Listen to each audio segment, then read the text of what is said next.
Semen అనాలిసిస్లో parameters ఫ్రీక్వెంట్గా change అవ్వచ్చా? I'm doctor Neeraja, fertility specialist from Hyderabad. So కొంతమందికి సెమన్ అనాలిసిస్ రిపీట్ చేస్తూ ఉంటాం. సో ఒక్కొక్కసారి అవుట్ సైడ్ డయాగ్నోస్టిక్స్లో చేసుకొని వస్తుంటారు, లేకపోతే అవుట్ సైడ్ సెంటర్లో చేపిస్తూ ఉంటారు. సో మన దగ్గరకు వచ్చినప్పుడు ఒకవేళ డౌట్ ఏదన్నా ఉంటే మళ్ళీ మనం రిపీట్ చేస్తూ ఉంటాం అనమాట. ఒకవేళ ఆ వాల్యూస్కి ఈ వాల్యూస్కి తేడా వస్తే ఫస్ట్ క్వశ్చన్ అడిగేది మాటికి సెమన్ పారామీటర్స్ తేడా వస్తాయా, ఎందుకు రావాలి, ఎందుకు రావచ్చు చూద్దాం. సో జనరల్గా 2 to 3 యాబ్స్టిన్స్ తర్వాత మనము సెమన్ అనాలిసిస్ అడ్వైస్ చేస్తూ ఉంటాము. పేషెంట్ రిలాక్స్డ్ గా ఉండాలి, స్ట్రెస్ లో ఉండకూడదు. డైరెక్ట్ ఆఫీస్ నుంచి వచ్చినా కూడా కొద్దిసేపు రిలాక్స్ అవ్వమని చెప్పి కొద్దిసేపు మాట్లాడి పేషెంట్ తో వాళ్ళకు ఎలా ఇవ్వాలి శాంపుల్, సో అవన్నీ మనం గైడ్ చేసిన తర్వాత will tell them to collect the sample. So ఒకవేళ యాబ్స్టినెన్స్ తక్కువగా ఉన్నా కూడా, వాళ్ళు స్ట్రెస్ ఎక్కువగా ఉన్నా కూడా, ట్రావెలింగ్ చేసి వచ్చినా, లేదు జనరల్ కండిషన్ బాగాలేదు, జనరల్ వీక్నెస్ ఉంది, ఏదైనా రీసెంట్ యాంటీబయాటిక్ వాడారు, ఇంకేమైనా మధ్యలో బీపీ, హైపర్ టెన్షన్ కానీ, షుగర్ కానీ వచ్చి టాబ్లెట్స్ వాడారు, స్మోకింగ్,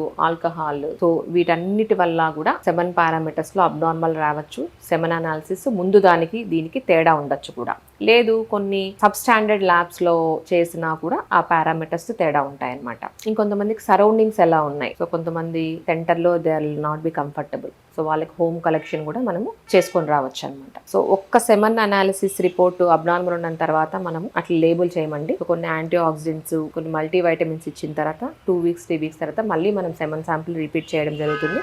సో ఆ 2 శాంపుల్స్ కంపేర్ చేసి అప్పుడు మనము ట్రీట్మెంట్ గైడ్ చేయడం జరుగుతుంది. సో ఒక్క శాంపుల్ కూడా తేడా రావచ్చు. This is normal.